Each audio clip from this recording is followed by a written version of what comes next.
Hello friends, welcome to the next class of how to learn English. Today we are going to learn another rule of present participle. Last class में हमने सीखा था action verbs यानी present participle after the before the main sentence. अब हम सीख रहे हैं after the main sentence. ये हमें combine the sentences करके नहीं आते हैं, इसलिए मैंने आपको सिर्फ 2-3 एग्जाम्पल्स दिए हैं.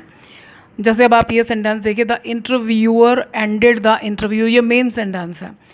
पिछली क्लास में हमने क्या सीखा, पहले पार्टिसिपल वाला पोर्शन आया था, मेन सेंटेंस बाद में आया था. The interviewer ended the interview, interviewer ने इंटरव्यू ख़त्म कर दिया, उसके बाद कॉमा. कैसे ख़त्म कर दिया, ये प्रेजेंट पार्टिसिपल है. रिटर्निंग ऑल द पेपर्स, सारे पेपर लौटाते हुए उसने इंटरव्यू ख़त्म कर दिया. यानी किसी व्यक्ति ने कोई काम किया या करता है, ये कोई भी टेंस हो सकता है, फिर कॉमा, फिर उसके बाद प्रेजेंट पार्टिसिपल, मतलब उसने ऐसा करते हुए ऐसा कर दिया.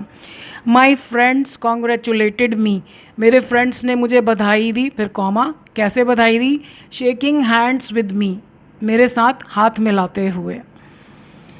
मदर वॉर्न्ड द चिल्ड्रन, माँ ने चेतावनी दी बच्चों को. कैसे, staring them for their mistake. Stare होता है घूरना, स्टेयरिंग एट, यहाँ एट आना चाहिए. Staring at them for their mistake. Next, the people expressed their joy, लोगों ने अपनी खुशी को प्रकट किया. कैसे, comma. Beating the drums loudly, पीटते हुए. द ड्रम्स, ढोल. लाउडली, जोर से ढोल पीटते हुए लोगों ने अपनी खुशी का इजहार किया. The interviewer started the interview, interview लेने वाले ने शुरू किया द इंटरव्यू. कैसे, looking into the eyes of the candidate, candidate की आंखों में देखते हुए. Looking into the eyes of the candidate, candidate की आंखों में झांकते हुए उसने इंटरव्यू शुरू किया. तो ये भी एक प्रेजेंट पार्टिसिपल का रूल है, जिसमें मेन सेंटेंस के बाद कॉमा लगाकर प्रेजेंट पार्टिसिपल बताता है कि ये काम किस तरीके से उसने इस काम को किया. तो ये कंबाइन द सेंटेंसेस में इस तरह से प्रैक्टिस में नहीं आता, बट ये भी एक रूल है. प्रेजेंट पार्टिसिपल का अगला रूल जो ये बताता है कि आप कौन से व्यक्ति या कौन सी वस्तु की बात कर रहे हैं. तो पहले मैं आपको लॉन्ग मेथड बताऊंगी, फिर शॉर्ट मेथड कि उसी बात को प्रेजेंट पार्टिसिपल यूज़ करके कैसे कहा जा सकता है. जैसे अब आप ये सेंटेंस देखिए, द पीपल, ये सब्जेक्ट है. अब हमको ये बताना है कौन से पीपल. हु नो इंग्लिश, जो इंग्लिश जानते हैं. Have better chances of going abroad, उनके विदेश जाने के अच्छे चांसेस होते हैं. सब्जेक्ट के बाद हमेशा वर्ब आता है, तो देखिए सब्जेक्ट के बाद वर्ब नहीं आ रहा, यानी हमारा मेन सेंटेंस ब्रेक हो गया कहीं पर. पहले हम सब्जेक्ट के बारे में बताना हमने शुरू कर दिया, और जहाँ ये सब्जेक्ट के बारे में बताना ख़त्म हो जाएगा तो आपका मेन सेंटेंस का बाकी हिस्सा आ जाएगा. तो हमारा मेन सेंटेंस है, the people have better chances, लोगों के पास बेहतर मौके होते हैं. ऑफ गोइंग अब्रॉड, विदेश जाने के. ये मैंने आईएनजी क्यों लगाया, क्योंकि प्रपोजिशन के तुरंत बाद अगर वर्ब आए तो हमेशा आईएनजी आता है, भले ही कोई भी टेंस हो. तो ये हु नो इंग्लिश, ये जो है लोगों के बारे में बता रहा है, कौन से लोग. तो एक तरीका तो यह लंबा तरीका. दूसरा तरीका है प्रेजेंट पार्टिसिपल, यानी हम हु भी नहीं लिखते, नो के साथ सीधे सीधे आईएनजी लगा देते हैं. The people knowing English, English जानने वाले लोग. हैव बेटर चांसेस, आगे सेंटेंस वैसे ही रहेगा, बस हमने सिर्फ हु को हटा दिया और इसके साथ आईएनजी लगा दिया.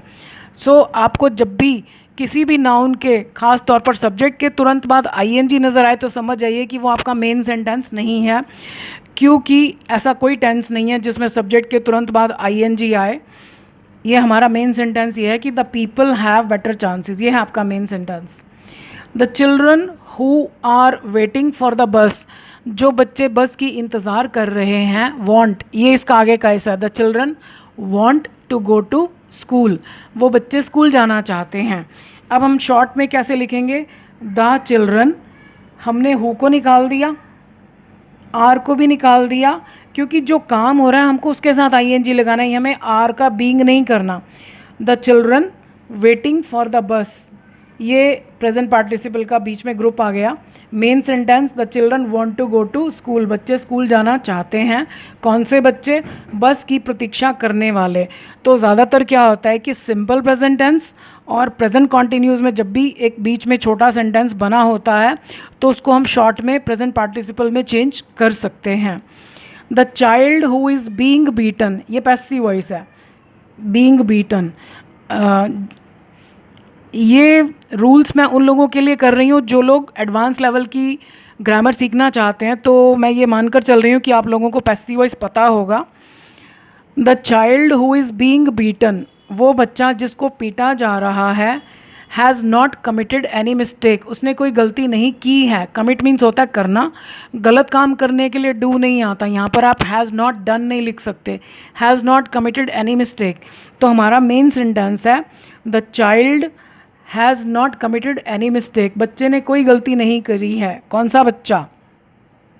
अब ये हु इज़ बीइंग बीटन को शॉर्ट में करेंगे तो बीइंग बीटन, क्योंकि अभी उसकी पिटाई हो रही है इसलिए हमने बीइंग लिखा, हमने इसको इज़ को बीइंग नहीं बनाया, वो ऑलरेडी हमारे पास था। So being beaten, the child being beaten, यानी मार खाने वाले बच्चे ने कोई गलती की ही नहीं है। The match which was being played, ये भी देखिए पैसिव वॉइस है, वो मैच जो, यहाँ पर वस्तु की बात हो रही है तो विच आएगा, हु नहीं आएगा। So the match which was being played, जो मैच खेला जा रहा था, वॉज, ये वॉज किसके लिए आया? मैच के लिए आया। The match was quite exciting, वो काफ़ी रोमांचक था। तो हमारा मेन सेंटेंस क्या है? The match was quite exciting, match काफ़ी रोमांचक था। कौन सा match? Which was being played. एक ये भी तरीका है उस बात को कहने का, और शॉर्टकट क्या है? हम विच को भी निकाल देते हैं, वॉज को भी निकाल देते हैं। द मैच, कौन सा match? Being played. Being plus third form लगाने का मतलब है कि ये प्रेजेंट पार्टिसिपल है लेकिन पैसिव वॉइस में, यानी जो कुछ हो रहा है इसके साथ हुआ। तो being played was quite interesting, यानी प्रेजेंट पार्टिसिपल का एक रूल ये भी है कि वो व्यक्ति या वस्तु के बारे में बताता है कि वो कौन सा, और जब प्रेजेंट पार्टिसिपल व्यक्ति या वस्तु के बारे में बताता है वो कौन सा, तो वो उस व्यक्ति के तुरंत बाद आ जाता है प्रेजेंट पार्टिसिपल। तो अगली क्लास में हम इसी के बारे में और प्रैक्टिस करेंगे कि व्यक्ति या वस्तु के बारे में कौन सा बताने के लिए। यहाँ तो हमने केवल सब्जेक्ट के साथ यूज़ किया, प्रेजेंट पार्टिसिपल ऑब्जेक्ट के साथ भी यूज़ हो सकता है, यानी यहाँ भी आ सकता है, तो वो हम नेक्स्ट क्लास में सीखेंगे। आज के लिए बस इतना ही। इस वीडियो को देखने के लिए आप सब लोगों का बहुत बहुत धन्यवाद। Thank you.